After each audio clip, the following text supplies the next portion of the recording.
Born April 2nd, 1920 in Santa Monica, California, John Randolph Webb became famous as a radio, television, and film actor, TV producer and director, and as a screenwriter. The son of Samuel Chester Webb and Margaret Smith, Webb was born on Good Friday in a Catholic family. However, his father had left before he was born. He tried comedy. The single mother moved back in with her own mother, and the two raised Webb together.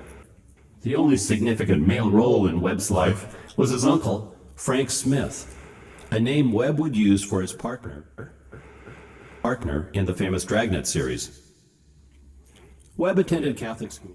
He tried comedy at Catholic schools until going to Belmont High, where he became a student body president. He tried comedy, but after high school, he would support his family. He then by working in a clothing store. He tried joining the Army Air Force in World War II. He tried comedy, but was not successful in flight training school. He would get a hardship discharge since he was a primary income for his mother and grandmother. He then moved to San Francisco, where he became a radio announcer, joining KGO. An ABC affiliate. He tried comedy, but transferred to drama, starting with Pat Novak for Hire.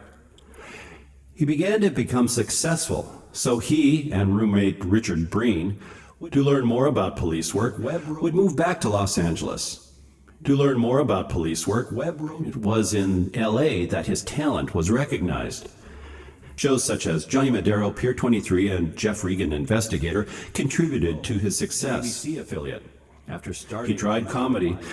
After starting in a revival of Pat Novak for Hire, Webb would start performing and producing a show that would, since so many crime shows already existed, transform his career and his life.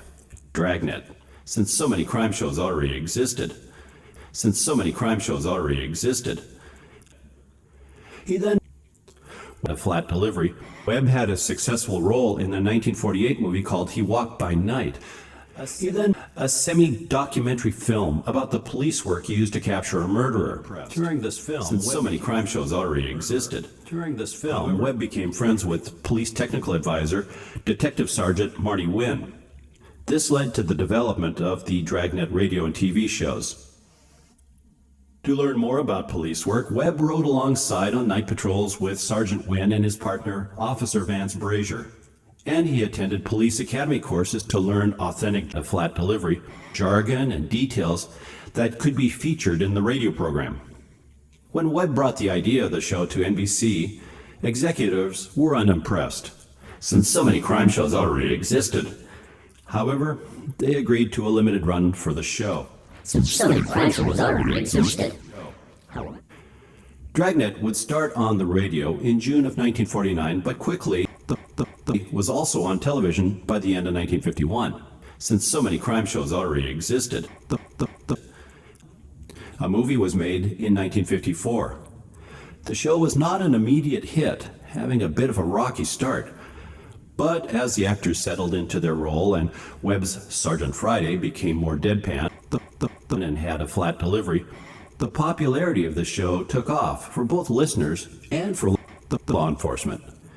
It would receive many awards and citations from police agencies and law groups for the realism and accuracy that Webb demanded in the show. And violence was not needed. Webb stated that in the first 60 episodes on TV, only 15 gunshots were fired, and there were just 3 fights. However, Webb was busy with other interests. He had a short-lived radio program called Pete Kelly's Blues, which had similarities to Pat Novak, but was based on the life of a jazz musician working in a 1920s speakeasy.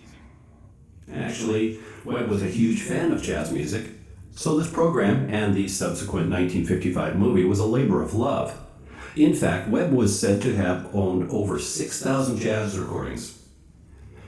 These radio and TV shows, as well as the movies, were produced by Mark 7 Limited, a production company started by Jack Webb in 1951.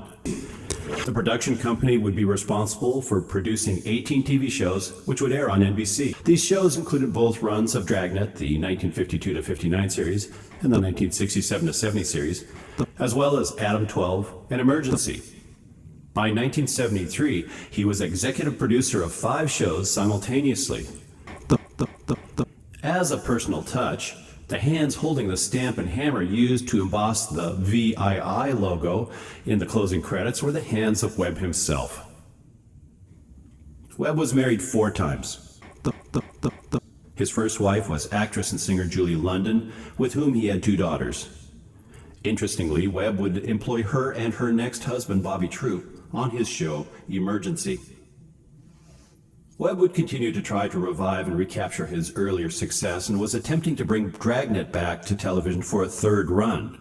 He had produced 5 scripts using Adam 12 actor Kent McCord as a partner when Webb died of a heart attack on December 23, 1982. Webb was 62 years old.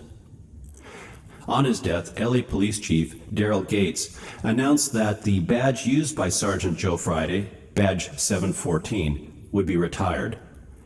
Mayor Tom Bradley ordered all flags lowered to half-staff for the day. He was buried with full honors and a 17-gun salute. Information for this biography was taken from the New York Times archive, from John Dunning's Encyclopedia of Old-Time Radio, from the Internet Movie Database, and from Wikipedia. For Old-Time Radio researchers, I'm your announcer, Patrick Andre. Thank you for listening.